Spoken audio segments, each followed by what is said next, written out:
የአዲስ አበባ ከተማ አስተዳደር በቅርቡ ለአልሚዎች ተሰጥተው ነገር ግን ለበርካታ ዓመታት ሳይለሙ ታጥረው የቆዩ መሬቶችን የባለቤትነት ማረጋገጫ ካርታ በማምከን ወደ ከተማው የመሬት ባንክ ማስገባቱ የሚታወስ ነው።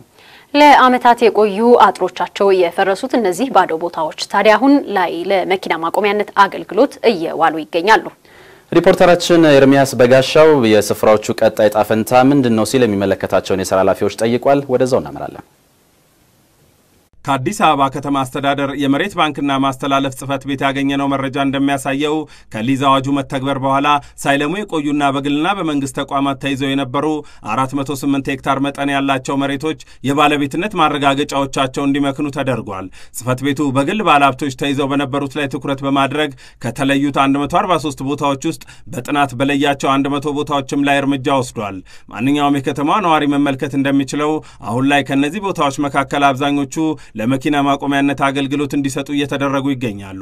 እኛም በርካቶች የሚያነሱትን ሐሳብ ማለትም ከመሬት ውድ ሀብትነት አንፃር እነዚህን ቦታዎች ለመኪና ማቆሚያነት ማዋል አዋጭ ነው ወይ?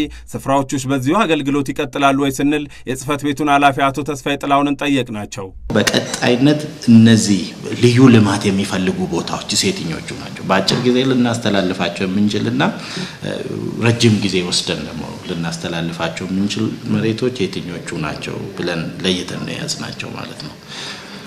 እንግዲህ አሁን በከተማ ውስጥ እንደምንመለከተው አብዛኛው ቦታ ፓርኪንግ ነው ሆኖ ያለው አብዛኛው ቦታ ማለት ነው።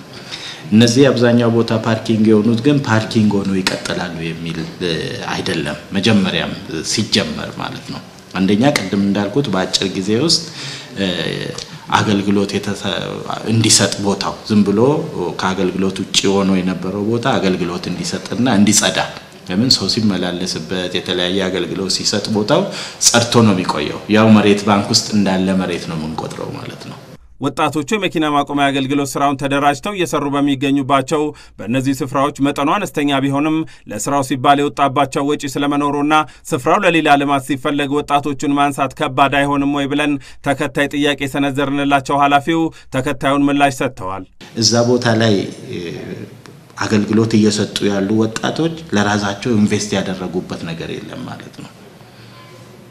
መንግስት ነው ያደረገው። ማንም ባለሀብቱን ጠይቁ ከካዝናውም ሳይሆን ማለት ነው።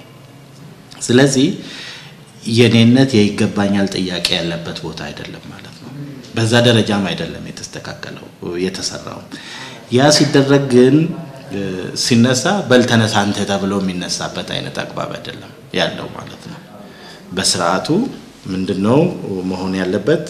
ሲጀመርም ደግሞ ሁሌም ደግሞ ያ ግሩፕ እንዲሰራ አይደለም የሚሰራው። ይሄ በማይክሮና ጥቃቅን ተደራጅተው የሚሰራ ለጥቂት ጊዜ ራሱን ስራ እድል እንዲፈጥር እንጂ እዛው ቁጭ ብሎ ሁሌ ሳንቲም እንዲለቅመው አይደለም።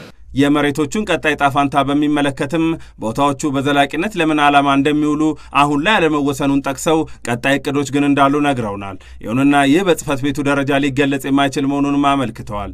ከነዚሁ መሬቶች ጋር በተያያዘ ደግሞ በአንዳንዶቹ ቦታዎች ላይ ከፍተኛ ሀገር ሀብት የወጣባቸው ጅምር ግንባታዎች እንዳሉ መመልከት የቻለን ሲሆን የእነዚህን ግንባታዎች ቀጣይ ጣፋንታም ጠይቀናል።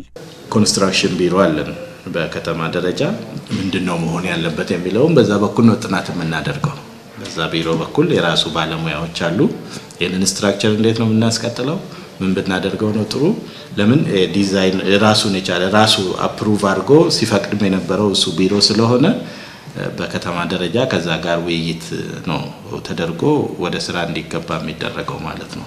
እንደ ኢትዮጵያ ባሉ ሀገራት በርካታ የምጣኔ ሀብት ባለሙያዎች እንደሚጠቅሱት የካፒታል እጥረት ከመኖሩ አንፃር መሬት ውድ ሀብት ሆኖ ይገኛል። ይህንኑ ሀብት ደግሞ አገርንም ህዝብንም ሊጠቅሙ ለሚችሉ ጉዳዮች ማዋልን ባለሙያዎቹ ይመክራሉ። በመሆኑም ይህንኑ ጉዳይ በተመለከተ የዝግጅት ክፍላችን በቀጣይ የከተማ አስተዳደሩን ከፍተኛ አመራሮች ሐሳብ ባካተተ ተከታይ ዘገባ እንደሚመለስ ለመግለጽ እንወዳለን።